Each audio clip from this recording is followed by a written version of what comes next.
So there's a lot of different ways we could go with this, but I think, so I made the claim in this morning's design challenge that it might make sense to not think about any localized networks on the moon. It might be easier to just do all that from Earth. You know, we don't have many radios on the moon right now, but when you do, it's not really hard to talk to them. Amateur radio operators do this, are capable of doing this all the time. So the moon is not that far away, in other words. And so that was one possibility. And we'd had this idea that we had worked on for a while in a kind of proposal setting where we said, well, you know, the way to cover the whole moon, including the back or the far side, is to put relay satellites out at L2 looking down on the moon from the back, and then they would see the Earth, and then you just do the front from the Earth directly, not being that far. But we've also talked about the possibility of relay assets, and you know, I can envision a case where, okay, and we'll kind of study this and see where the argument goes. I can envision a case where you've landed a rover, and you have a lander sitting there, and the rover is driving away, and you didn't want to put all the stuff on the rover. You didn't want to put anything more than a Wi-Fi or a Bluetooth chip on the rover, and you wanted that to talk back to your lander, and then the lander would have the comm system on it, right? So, so maybe we'll see how workable that is. So let's see. This seems to be, I push the buttons and it happens at some strange time. There we go. No, I got it. All right, so who wrote down the equation? I'm not going to call on you. I'm just going to give you the problem, and then whoever solves it first, put your hand up, and you'll win something that I haven't figured out what it is yet. All right, so what we said was that this system I described in my talk would do 100 bits per second from the moon back to the Earth with that small antenna. So let me tell you what 5 dB means. So you rate antennas compared to the performance of an isopole. An isopole is an antenna that doesn't exist, that radiates equally in all directions. So it fills up all 4 pi steeradians of space with energy equally. No antenna actually does that, but that's what you compare all other antennas to. And so when you have an antenna like this patch that kind of sees a hemisphere, you would expect it to put twice that much energy into half of that much area, right? That's basically what happened. And in fact, in this case, it's a little bit more directional than that. It doesn't go all the way down. It's kind of a big old balloon shape. And if you're at the very best point, it's 3 times better, which is 5 decibels. And I'm not going to go into decibels it's just 3 times better. So, so that's what it is. And I'm going to ask you to this. Okay, so we said 3 times better. This is an antenna that it's in R&D development at JPL right now. It's related to the USC NES S-band thing, and we're trying to do it for Ka band. But this problem is at X band, so that we don't have to discuss frequency. Like I said, we might not. This goes into a little more than a U of a Cubesat, and then it folds out in this pattern. And if we operated at X band, it would be about 1,000 times better. That's what 30 dB means. All right. So if we're sitting at the moon with something like this, if we're on the moon or we're near the moon with something like this that can point well enough, how many bits per second? You have 30 seconds. I think Eric's already done it. I think Bonnie's already done it. Oh, she has the reward. Okay. Okay, so I'm gonna figure out what this is while you're figuring it out. You won't want to Yeah, everything's the same except I've replaced the spacecraft end with this instead of that patch. How many bits per second? How many bits per second relative to what? So, okay. Yeah, to the original. So with the original, so we only changed one thing, and it used to be. See, I love it. These guys are working together. They're smart. That's collaboration. Okay, so the collaborators are going to win, maybe. And they don't We'll share see. a piece of candy. I'll give you a surprise. But they are sharing a piece of paper, so that's good. Okay, so with the original, with the patch antenna, we got 100 kilobits per second, and we didn't change anything else. Didn't change the power, didn't change the earth end. We're going to go to this. Okay. Okay, so as soon as I figure it out, I'll tell you what I think it is. It's 30.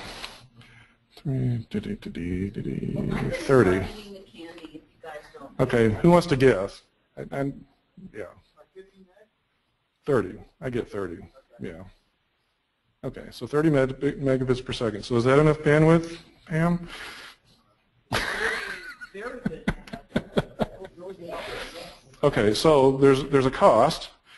Besides the fact that you have to take this and deploy it and get all that to work, that's not what the cost is. The cost is you have to point this pretty well. See, what's happened is, in antenna land, you've squeezed all the energy down from the whole 4 pi steer radians down to a tiny little area. You've got to get on that tiny little area to have this work at all. And in antenna engineering, you call that the 3 dB beam width, which is how far off can you be and still get half the power that you wanted. So if it was half the power, then it would be 15 million bits per second. So we'd probably specify this at 10. We'd probably say 10 million bits per second, and there's some slop, and we can be off-pointed. But for this design at X-band, it's a couple of degrees. So that is a constraint. So it's a constraint in the way that that I made in my comment on the previous presentation, in that you've got to point this thing in that direction when you want to do any comm or nav, and that means that you're not pointing whatever else you want to point in some other direction unless you have gimbals, unless it's gimbaled, which is another big can of worms, but maybe not too big for us here. So there's that, and well, so that's the main cost, right? Well, just to repeat the question. If it's 2 degrees required pointing accuracy, what's the typical pointing accuracy for your 6U Cubesat? What's the typical pointing accuracy that we need? Is this hard or easy? Let's see, we're looking at maybe a couple hundredths of a degree. We'd like to have that kind of pointing accuracy. And what do you need for this? Yeah. Blue Canyon says easy. Yeah. 2 degrees. So yeah. So yeah. So it's so the only trade-off then is that you're not pointing at something else, but right. Doing it at all is trivial. Yeah. So when you're set up to point this well, then you're okay. Eric. One good thing about this is that the Earth appears to be 2 degrees from the moon, and so at least you don't have to worry about location of the antenna on the Earth. That's right. So that's an interesting constraint. Did you pick up what he said? So that means, okay, I haven't gotten to the punchline yet, but that means that if you have this antenna pointed at the center of the Earth, then that 2 degrees basically covers the Earth. And so you don't have to do any other pointing to get to some place on the Earth. Right. So that's a good thing. It also means that you're not going to go much higher than this in gain. You go to a 40 dB antenna that's much bigger, it's going to resolve the Earth. A radio astronomer would say that's resolving the Earth. Now you have to figure out where on Earth you're pointed at, because now it's going to have to be 0.2 degrees or something. Mm. So 2 degrees is going to be a nice sweet spot for this, right? Because you can just aim this at the Earth and it's fine, except, okay, so it's true if we're in space, if we're in orbit, that's true.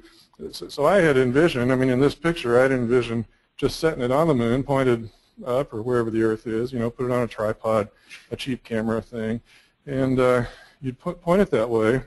But who knows what the problem with that would be? Yes. Oh. Yes. Right. Yeah, so you brought up librations this morning. Yes, librations. That's true. So the moon actually, you were taught that you always see the same face of the moon, and that's true, but if you're the moon, it's actually kind of like this. It varies by like 5 degrees. Is that right? It's something like that. It's close enough that at the right point on the limb, you can watch the Earth go below the horizon and later come back up. I think it's more like 6 or 7 degrees. Yeah. Right. So it's clearly something that would cause something like this to have to be pointed. Now it's the sort of thing where if you were there, this doesn't happen so fast that you couldn't just go out every day or so and move it a little bit and that'd be fine. But I don't know, we're not talking about us being there yet, right? So that's the reason for a manned mission. Yeah, right. No, but you could mount it on an alt-azimuth drive. Oh, sure. And, yeah. and, and you don't even need to be able to slew rapidly. Oh, that's right. No, it's all slow. No problem. It's like tracking solar panels, really. It's even slower than that. Yeah. Yeah, so not a problem, but it's hugely more complicated. It's more than just plant and work.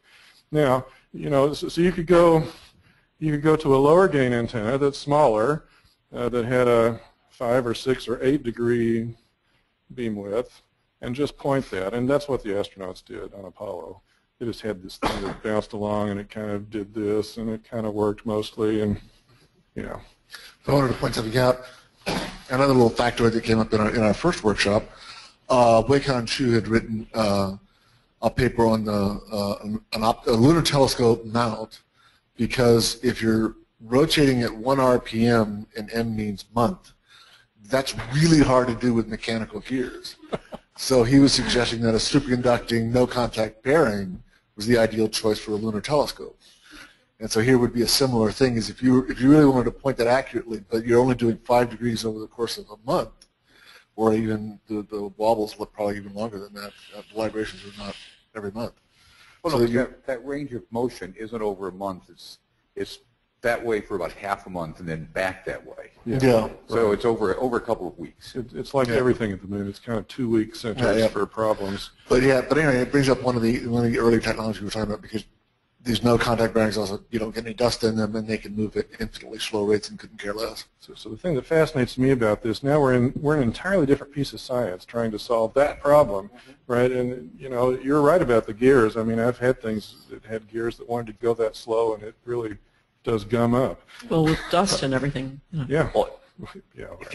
if your duty cycle's that low and making them gimbals complicated, why not just put 2 of them on there, since they're so small, and just use one when it's pointed at one extreme and use the other one at the other extreme? Because 1.2U is a lot of real estate for a CubeSat. So why not, well, how about this? How about going to the medium gain, which will get 6 to 8? How much dB down are you for that? Instead of doing 30 megabytes? Now I have to do a math problem. Ooh.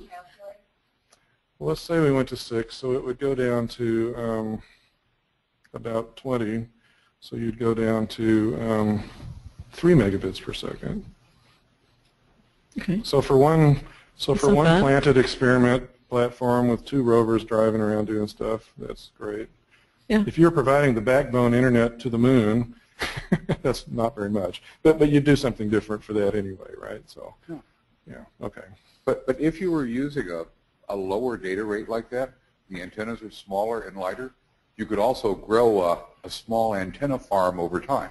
Right, and then So you might first put one, and then later when you put more experiments down, you bring another one, and you eventually have something that looks like a mini VLBI. right. Well, it wouldn't have to be like the Allen array, though. I mean, it's more like position domain multiplexing, right? You just have one over here doing something and one over here doing something else that's totally unrelated. And right. Yeah. So you could add 3 megabits at a time by just planting these things around. That's true. Good. An antenna farm built by Lilliputians. Right. Well, so I mean, the way you'd build up it seems to me that the way you build up a capability like that would be to send this with each mission, and then as you build up, you'd have them, right? I mean, so we haven't gotten to the part where we talk about how do they talk to each other at the moon yet. Maybe we're ready to do that. How much is the stowable volume for a medium gain? It's going to be maybe less than half a U? Yeah, so They're like spirals that you just, basically unleash. Yeah, so I work with engineer quite a bit, and he wouldn't be that he wouldn't be that forthcoming to say, well, I don't know, if you want to make it half this big, I'll have to look at it for a while. I mean, the way this thing folds out, it might not change the stowed value at all. Oh, it has to. I mean, but medium gain stuff is fairly simple. Yeah. As opposed to this, which, it's like, so the answer is I don't it's almost really know. It's two-dimensional. Yeah. Along that dimension. I mean, that's the point at which he would say, well, why don't you just take something solid? I mean, don't worry about the Cubesat form factor. Just build something. Well, but we don't want to do that. We want yeah, I don't know. So I don't want to get into that discussion. Okay. But yeah. All right. So, but several megabits per second from the moon sounds better in this room, right? So that's good. Anything else before we go on? Yeah, I just wanted to mention that you could make a solid state actuation, so you don't worry about gears. There are ways to make parts flex and move, especially if you only want to do it slowly. You can make it very reliable. Like a piezo or something like a piezo. You can use piezo film. Yeah. Okay. Right. So there's other ways to do it. There are other ways to do it to build up the reliability. I'm surprised someone hasn't mentioned a phased array yet. Usually there'd be an antenna guy that says, oh no, we can just electronically steer this field of stuff, and it's true, you could. But, that's more complicated than this by a long sight. So, well, because you got to go off and take special electronics to every piece.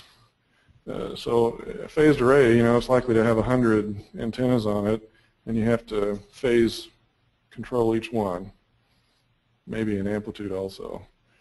So, it's a thing we've looked at, it's a thing we know how to do, but you're running a lot of wires around stuff, and it can get complicated. It's not out of the question for this, though. Yeah, Eric. Just a quick point for the surface ones. I finally found the libration numbers, and it's just under 8 degrees in longitude, back east-west, and then just under 7 degrees latitude. So there's no place we can go that isn't bad. Right, you got it. If you'd said it was all in longitude, I would have said, well, let's just go to the pole and not have a problem. But no. Okay. Walter has a question. Over there.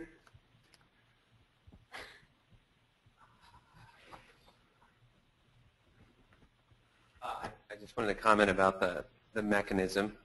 I needed some welding done a couple of years ago. I went to a welder, and he welded it for me. He said, but never weld things, Walter. Welding's terrible. But that's his business. I'm a mechanisms engineer, and if you can do a patch antenna, do it, because that's an umbrella. And we all know, don't. If you can avoid it, if you can avoid employing people like me, do so. Because it's just so difficult to verify or to determine the reliability of the umbrella in microgravity. So I realize you can get around it. I mean, you may this may be just so fantastic for RF, for the gain. Right. But if you can compromise and go with yeah. So of course these guys are aware of that. They're aware of the fact that it's supposed to be in 0G, and they're going to have to test it in 1G in some orientation that's going to cause some sagging that's going to be more than a fraction of a millimeter that they need to achieve in form. So yeah, all that is understood. How precise does that profile need to be in terms of it's thousandths of an inch? It is a fraction of a millimeter. It's like 400 microns. Fraction of a millimeter. all the way across. Right. So it's a paraboloid, yes? Yes. And that'll be fabric? Yep. It's a mesh. It's a special kind of stuff. Okay, and you need that to be within, say, 5/1000ths of an inch. And that's why there's 32 ribs. So that's how that is made to happen. And how's it going to hold up on the lunar surface? How's it going to hold up to micrometeorite bombardment? Yeah. So Radiation exposure? This is why they would say, yeah, just take a piece and don't mess with all this. Just exactly what he just said. Right. All right. So let's quit looking at this. If you were using that in space, Warren has a question. if you were using that in space, I mean, that's a 1/2 meter in diameter. Yep. If you made it a solid piece, you could come up with a different form factor for the Cubesat, where if you would envision individual cubes mounted directly to the back face of that solid antenna, so that the antenna becomes, in essence, your structural backbone. Your Cubesat's now 1/2 meter in diameter, with little boxes mounted on the back of it. Yeah, this sounds a lot like It's a different form factor than we're used to seeing. Yes. But it's about the size of a 9U Cubesat. It's just We wider should and write that flat. down. It's flatter. Use space. It's flatter. It's round instead of square, and it's flat. Significantly flatter in one dimension than the others. But it gives you a solid antenna. Now that only works if you're in space. Right. On the lunar surface, it would be a pain in the tuchus. Now that you said that, so that sounds like these DARPA guys who are going to go around and repair satellites and cut pieces off of them and put them on others, and it's a great Lego problem. Yeah, we're writing this down for follow-up. It's worth thinking about. It's basically I like to use things for more than one thing, and it's using your antenna as your primary structure. Well, why not combine your antenna with your power system? Some people, there's well, okay, if you want to, you could line it with solar cells. Yeah, point it at the sun and generate power. What's the thermal guy feel about that? You want to draw it? Yeah, draw. So that sort of thing is discussed. Okay. And while he's drawing this, I should mention that reflector arrays are also possible, and they're flat. So it's not hard to make. It's a lot easier to make something flat than it is a parabola, but it has the same kind of tolerance. And the stuff Don said about it needing to be flat and so forth is all true. And to first order, something that's about the same size that has good efficiency will have about the same performance. But also so the reflector array would be good, but for a case like this, but it is narrowband, as he said. So, and this is as broadband as you can imagine. What about a bunch of medium gain antennas that are kind of lined up? Is that kind of what a phased array is in a sense? Yeah. Yeah. So the other, and I don't picture this was in the other presentation, but we had this idea of taking a 20 by 20 side of a Cubesat and putting a bunch of patches on it and making a gain antenna.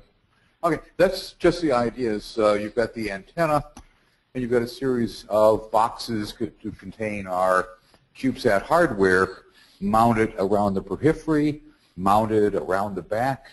Got lots of different options, and okay, if you want to it's almost silly, but put solar panels inside the parabola, and it's a solar panel. You got a lot of thermal. May have some thermal design issues there. There will be some thermal issues with that, but the whole idea is you're using the antenna as primary structure, and then all the subsystems are in Cubesat boxes, which are mounted on the back face of the antenna.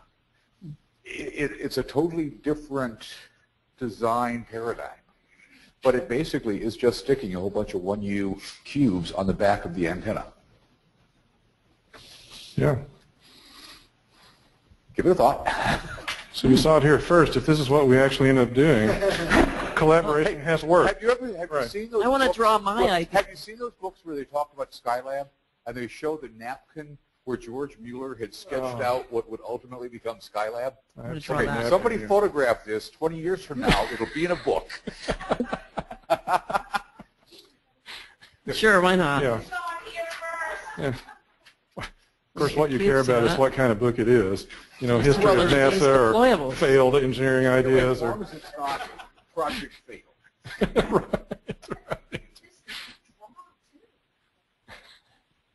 So in geostationary spacecraft, they deploy rigid reflectors and rigid. You saw it here first. I think they call them horns. But is that what you call your emitter, or? Yeah. So this is a Cassegrain feed, right? It's a horn pointed up out of the middle, and then there's a subreflector up there that illuminates the rest of the aperture. Okay. But yeah, it's a horn, and a horn is an antenna of its own that has some good properties that you could use for missions like this too. Would it work just as well if you cut the circular part to a square, like cut off the edges, so you had a square antenna? Like, let's imagine that you use a wall of a. So now we're going to get into Bernoulli functions, which I think is beyond the scope of. This is the fun part. So we're going to draw this too. Okay. So I want to go back to, while we're drawing this, let's see if I can figure out how to do it. Well, maybe, I don't know, speed, how can I, oh, you need to do it. Okay. You can do everything. I want to go back to my presentation because there's a slide on there with a number that I can't remember out of the top of my head. So this graphic would be, say, a 6U sectional view where one of the walls is the paraboloid, and then there's a small deployable rigid feature. And so it would be a square. If you looked at it from the direction of the energy, it would be rectangular. It would be rectangular, but of course this view is going to give you the section of the paraboloid. That's consistent with reuse it as a structure or something like that. But it's much easier to make that wall rigid, machine it, and then the deployable is there's less stuff that the engineers have to focus, no pun intended, their time on to make it reliable. Hi, this is Eric. By strange coincidence, back in 1980 when I worked on the Cosmic Background Explorer, my summer task was to compare the optics of in microwave of a round aperture versus a square aperture. And across all the frequencies that Kobe was observing, it was within 5% using the full optics equations versus the simpler X and Y Fourier analysis. So the square one might work. It could be interesting to build it and test. Yeah, it can certainly work. I mean, what happens in cases like that is you get unclean patterns. That's all. And if you care for some reason, then that's a problem. And if you don't, and you probably wouldn't if you were an experiment on the moon, then it's fine. You know, but I would only do that if it helped you in some other way, right? If packing a square thing is easier than packing a round thing, then fine. But it is. It's much. You don't have as much wasted space, generally speaking.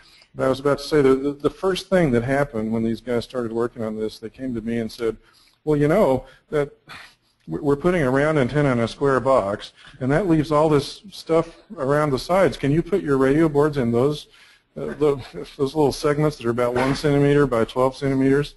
And I said, well, you know, sure. Why not? You know, I mean, real estate-wise, it's possible. It's not a road that we've gone down yet. But you know, that's a way that you save the whole half U from the radio, right. And this becomes the whole system. Mm-hmm. So that's a thought. So now, the link on the moon. So you can think of this one of two ways. You either have, well, okay, let's not do that. Let's think of it the one way where we have this dish that we were just talking about, providing the 3 megabits per second back to the Earth, and with whatever mechanism it takes to keep it pointed and all that. And now, Russell's already told us kind of the line of sight horizon is kind of 2 kilometers right on the moon. So what if we were what if our rover's out at 2 kilometers and it wants to talk back to this base station? How well will that do? Begin. Okay, so so the reason I put this slide back up was to see the so I think it works fine. So these little like your Bluetooth or your 802.11, these things do not run watts. They run tens of milliwatts or about 10-ish milliwatts. And so I think that this number right here, if I can find the cursor, this number right here, there we go, times a million is 32 gigabits per second, but then divided by the delta in power is going to be about 32 megabits per second that you could get from your rover back. So does 802.11 do that well? Abraham? Abraham?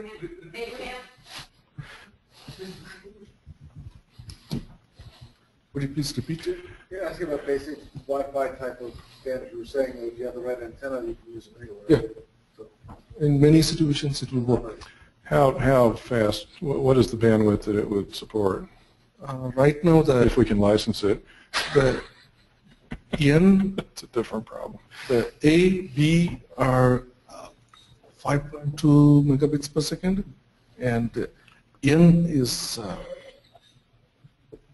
somewhere close to 11 megabits per second. And it's at 2.4, right? That is B. Yeah, okay.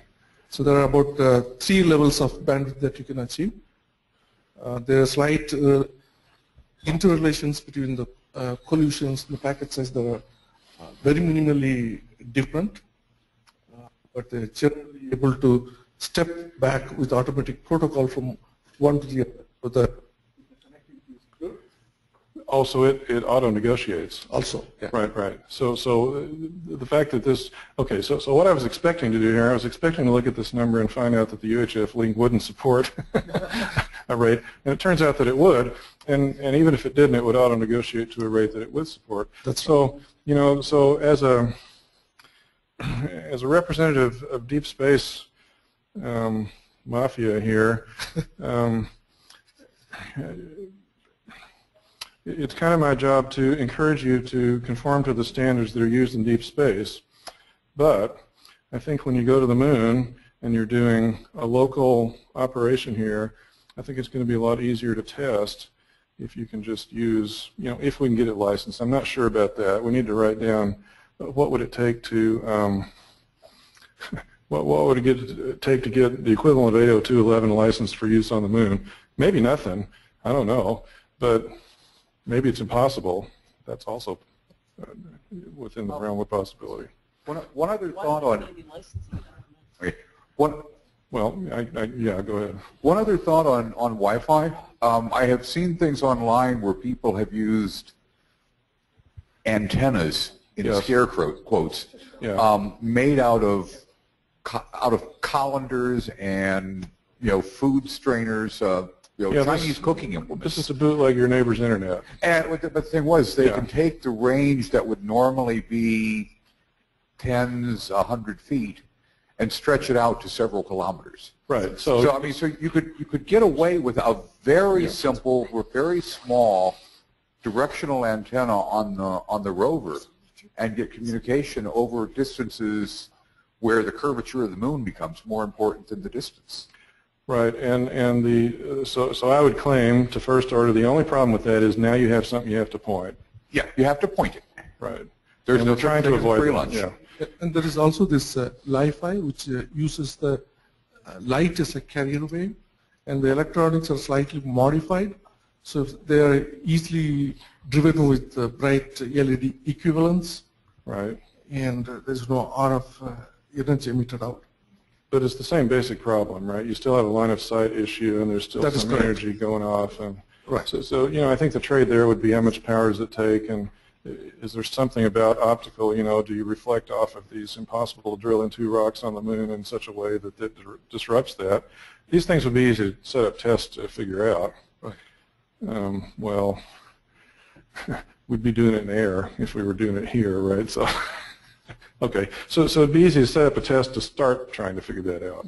And the regulations related to RF versus the light, there are still certain things about the content issues, but there is no emission issues when you address the FCC requirements. Oh, so you're only worried about blinding people and things like that. That's right. Right. So that wouldn't be an issue, not in the current era. Okay.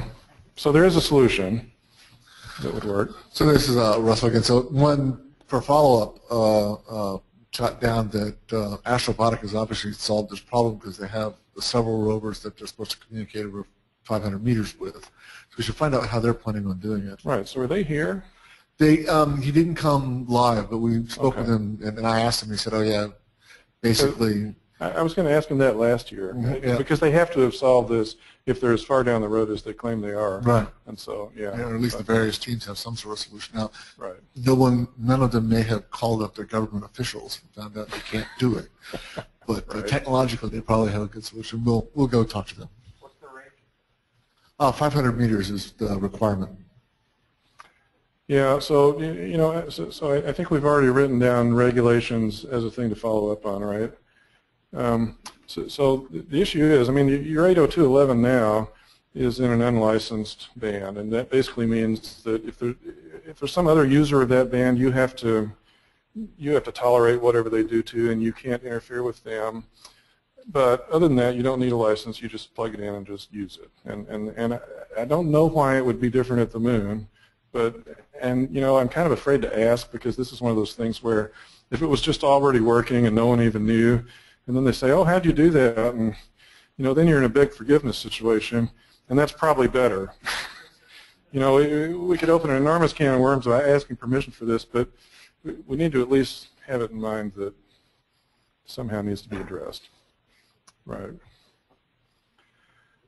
So I think, unless I've made a math error standing here staring at these numbers, I think that we're in the megabits per second range, or maybe even tens of megabits per second range for this problem, given the issues that we've identified pointing toward the Earth and maybe pointing on the rover, maybe not. So, and I would have to say that going the next order of magnitude, hundreds or gigabits per second or something is likely to be a huge push up from there. But is that adequate for what people are thinking now? Adequate enough. Is Pam happy with 10 megabits per second? Well, I mean, that's what our laptops use. So, I mean, that's one of the first things is if you can replicate your living room experience, you're doing pretty good. That's why Abraham's background is he had an electric car that was going to be all wired up too. And I said, basically, if a lunar rover is as smart as a Cadillac, then we're doing pretty good. So it's got Bluetooth, it's got Wi-Fi, it's got GPS, and then nobody could really complain until we're serious about this. So you said GPS, so now you. Well, that's harder. Yeah. So so I assume these terrestrial things we use in our living rooms don't contemplate positioning, right? Not at all. I don't think so. Yeah. Cell towers do, but that's different. Well, so how much do you care, right? I mean, so we were, a group I was in earlier today was talking about you can just take pictures, so if you're 2 kilometers away, maybe your camera is good enough. You got to point the camera, but you got to have to point something anyway, so whatever. But for instance, Mars Science Lab on Mars, that is navigated largely by pictures from orbit. That's the best navigation data we have. But the interesting thing is they put special patterns in the wheels because it's hard to look at the camera picture of the track back in the past and figure out exactly where you made a turn and things like that. And so they put a special pattern so that it kind of widens out the ambiguity of the track in the sand. And something like that could be done here. I think that's probably what we'd want to do. Yeah, that's raises another question that we haven't gotten to yet, is the idea of dead reckoning on the moon. And so that's the question is with the kind of the LOLA data we have, the really good LROC images, can you create a model of the moon that would allow you to tell from looking out your window where you are?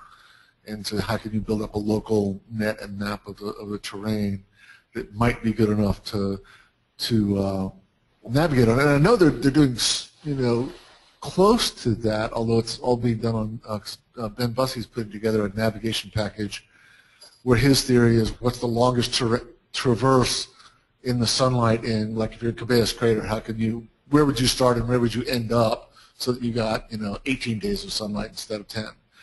And so it's kind of like what the Mars rovers did where they went out the southern slopes, but in the lunar example using. Right. So what I see here about what they're doing. Oh, sorry. So, sorry. Go away. So I don't know quite what resolution it is, but I know that he's doing this whole issue of Earth viewing, sun viewing, and optimizing for a given traverse. So you can calculate your traverse in advance where you maximize that visibility.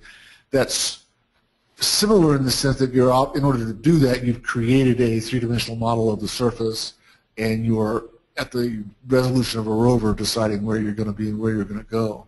So now if you flip that around and say, okay, you got the three-dimensional model, you put it in the rover, and you look out the window, you say that hill's there, and that hill's there, and that hill's there, and you can now begin to navigate.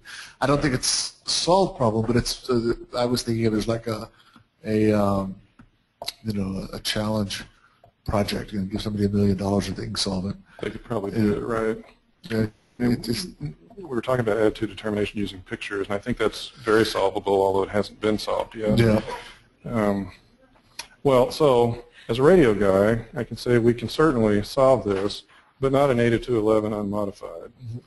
So we'd have to figure out something, and I'm just wondering if there's not a better way than some radio technique to do it, which is why I'm asking these questions. By the way, Astrobotic is using Wi-Fi provided by Oryx 2 on the Interesting. rover communication with the lander. Very cool. Two other questions. Okay. Who's got the mics? They got I don't know what the Q is. guys. What? I don't know what the Q is, so I guess I'll go. Bonnie was talking, this is Chris Craddock from Rocket Star. Bonnie was talking about going outside of the Cubesat. I think I'm just going to go into a whole other state. Because when Warren was talking about the design, we're using the antenna as the backbone. I immediately, I always go to movies, so my immediate thought was it looks like a TIE fighter, at least one half of one. So, there's only so many good ideas, right? But exactly. So my thought was, if you then just, how the TIE fighter just kind of sits on the antennas, and to get around the whole mechanical of having to move the antenna around, you can then flex the one side of it to adjust for the degree change. By a few degrees you could do that? Yeah, that's what I'm thinking. Chris? Or moving the center of it either up or down to change the angles of the two sides of it. We had somebody laugh and the rest of us are scratching our head. Clue us into what movie and what you're talking about, please. This comes from Star Wars. This is... It's our religious heritage. Exactly. Of course, we could also do a spherical satellite with an inset parabola for the radio, and it would look like the Death Star. Exactly. Gosh, does it make the same sound as the Death Star? We can So, make it that. I am happy to have totally busted all the paradigms, and I'm just the radio guy, right? This is wonderful. We're talking about spherical CubeSats. That's a square peg in a round hole at the next dimension. Okay. I'm not known for staying within the box. In the box, right? I think we've already blown that one apart. Okay, so So you had a I'm comment kind of too. happy. Yes, Yeah, what? go ahead. You had a comment too. Okay. You have the mic. Yes, what? You asked for it. Can you say a few words about navigation and tracking in here? Well, that's what we're doing. So I'm Eric is going to say something while I think about that issue. For once we have a whole large family of objects around the moon, I just wondered if there might be any value in some point on Earth scanning with a laser and basically informing the receiving object with a particular code or timing that where your location is. I mean, it's like you could. I mean, I think you could design a scanning system from the Earth that would sweep across the moon, you know, and depending on which raster scan you end up detecting. You're talking about detecting it on the moon. Yes. Right. Okay. Yeah. So I believe that could work. And I mean, it might be, you know, if there were enough objects on the moon that you need, and especially with rovers going around or people in orbit, there might be a potential value in that of having some kind of simple detector at a certain wavelength that would just detect your timing. Well, right. I mean, so I started out by saying it might just be easier to do all this from the Earth in some way, which is, you know, that's a version of this, right? So certainly, to Pam's point, we could do, let's see, the state-of-the-art right now in delta door-like plane of the sky tracking is 10-ish nanoradians. So if somebody wants to figure out what that is at lunar distance, it's 400 million meters. So it's sub-meter. That's sub-meter at the moon. You know, we could use the existing techniques that we have to really pinpoint things on the moon that were cooperative in this way, which IRIS is.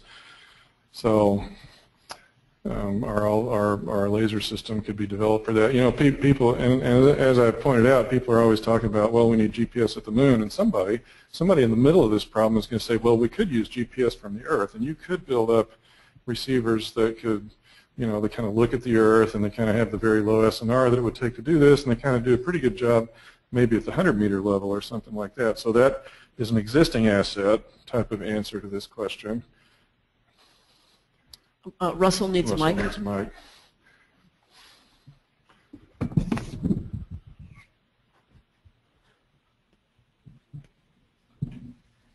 Yeah, I know that I've seen people talk about using GPS, and the one presentation, I forget his name, from Virginia Tech. Trying to remember his name. It'll come to me. I don't remember it right now. But I believe he was saying that he considered now, again, with probably something like 100-meter resolution, but he was thinking that just because you can see them in the ring around the edge of the Earth, that would be enough to get you to do basic navigation around the moon. Yeah, and it would have a weakness because all the information comes from one direction-ish. Yeah. But it's not as small as the Earth. It's much bigger than that because of the orbits, right? Yeah. The other thing that comes up is you were talking about these radios, you know, 10 watts is 10 watts. If you were doing laser ranging, then the receiver doesn't have any power at all. Right. You're just reflecting off of it. So now you're getting your range data and your location data without burning 10 watts to sync up. So that's a hypothetical reason why you might want to do laser instead of radio. So there's an idea that's totally out of. so the way one of the ways that laser communication is done is by you have all the power on the ground, and you just reflect off a corner cube, and then the corner cube is perturbed by the data, and then you detect back on the ground where you have a lot of power what happened, right? So there's not much is happening, you know, it's just moving a mirror a little bit. Right. And I think it'd certainly be done at the moon. It's been done since the Apollo days. Yeah. Not the data part, but the reflection part. Right. And then I think if you had the broadcast system was on one of those ESPA rings at L1, then you could do it with these small, not the smaller corner cubes that Doug Curie's building. L1's the one in the middle, right? Yeah. Yeah. Okay. So are you able to sit there? Yeah, more or less. I mean, you've got it. So we'll talk a little bit about carriers. We'll talk about it tomorrow. But what if you use one of these big ESPA ring carriers, or actually any of these carriers, you have this huge power supply and all the thrusters to get you to L1. Once you're there, you no longer need any of that. Ah. So you have plenty of power to do a little bit of station keeping. And you have plenty of And power have to run a big, huge laser. Big, huge laser, right. Right. Okay. Or a big radio. Or a big radio. Right. We won't cut you out completely. Yeah. Yeah, so that's, kilowatts. yeah. 25 kilowatts, 50 kilowatts. For as long as you want. For like a decade. I mean, so let me briefly talk about, so the idea of using the Esper ring carriers. So you have this very large structure, which you were saying is designed to survive launch, so it's automatically several orders of magnitude more robust than you need once you're in space. You put on top of that a interplanetary type ion drive like they use for some of the anyway, these drives are in existence by now, and they're talking about 25. Were you the one talking about 25 kilowatts, 50 kilowatts being the reasonable? Not me. A couple of years ago. At one of these events, somebody was talking about power supplies. People in CubeSats think that 10 watts is a lot. Yes, I know. Yeah, but if you're talking about the kinds of power supplies they have on communication satellites, kilowatts is a reasonable number. Yeah. So you're using communication satellite technologies, you're using ion drives that are in development or already existing, again, some of it for communication satellites. And you use that ion drive to get you to L1, you end up dispensing your CubeSats, which you have, say, 100 of, probably over the course of 2 or 3 years to run whatever experiments they had. If you look at the rovers, you look at these normal things, in order to survive, you would build the carrier to be robust because one failure of the carrier is 100 failure of CubeSats. Right. So you spend extra money building the carrier well, and again, you probably sell more than one of those, so again, you reuse all that engineering. So it's very realistic to believe that the carrier, like most of these satellites, could live a decade. In order for it to get there at all, you've probably done enough work that you may not, like LRO is going to live 15 years, and it's got another 11 years. It started in 2009. I don't know. Yeah, it's got a long way. Yeah, I'm not sure it's 15, but something like that. Well, from the beginning, yes. Dave Page was saying it's got another 11 years, and it started in 09. So I know it's got a fair amount of juice. We'll check back in at Lunar Cubes 19. Yeah. And so, yeah, he was saying, when I asked him, I said, yeah, it's a single string system, so nobody would depend on it.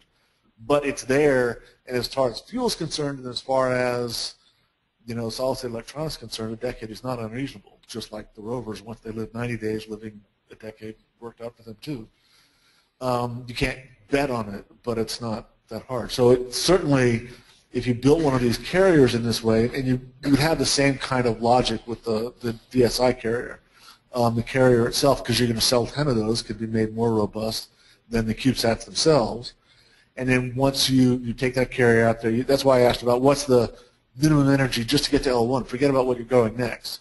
So if everybody just goes from the optimal distance from GTO to L1, and then you worry about what do I have to do to go where I really want to go, I think now you standardize that path. Now that's as easy as going to GTO in the first place, or as easy as going to ISS in the first place. You now got a standard path that gets you almost out of Earth orbit, out of the Earth Moon system. And then people worry about how much delta V do I need to get either to the Moon or Mars or wherever I'm going next. And again, that infrastructure, even after you've deployed all the cubes, could easily be there for a while longer. And so you get to reuse all the comm, you get to reuse all the navigation, because again, that's the idea too, is you know where the ring is to this sub-millimeter level, because it's got the good radios or it's got the good laser. And so now you're ranging from this object in cislunar space that is known within millimeters of how far it is from Goddard, and then you tell everybody else how far they are from that, and now you've got sub-millimeter navigation throughout cislunar space. And I think we know where the Moon is to centimeters. Yeah, right now it's centimeters. The next generation of Curious would get it to millimeters. Right. Yeah. So, okay, so we have a minute and a half left. So I think in summary, the thing I set out to do was to teach you about link budgets. Did anybody learn anything who didn't already know? Okay, so that worked. So today we can do on the order of 1 to 10 or so megabits per second with stuff that's kind of already nearly sitting around. Was that hedged enough? The navigation problem is to be solved. It's solvable, but we don't know what the best, cheapest way to do it yet is. But we know there are answers. I mean, I've got answers, and we could do it from the Earth, as I was saying, so that's not that bad. I think, you know, one exercise I was going to do was to say if you had a 34-meter dish on the moon, what would the bandwidth be? So take that as homework. I kind of know the answer, but let me know, and Bonnie has prizes for you if you get within a factor of 10. Right. And Heck, I don't I'll know. just That's about it. see 'em. Yeah, that's good. Okay. Thank you very much. Good.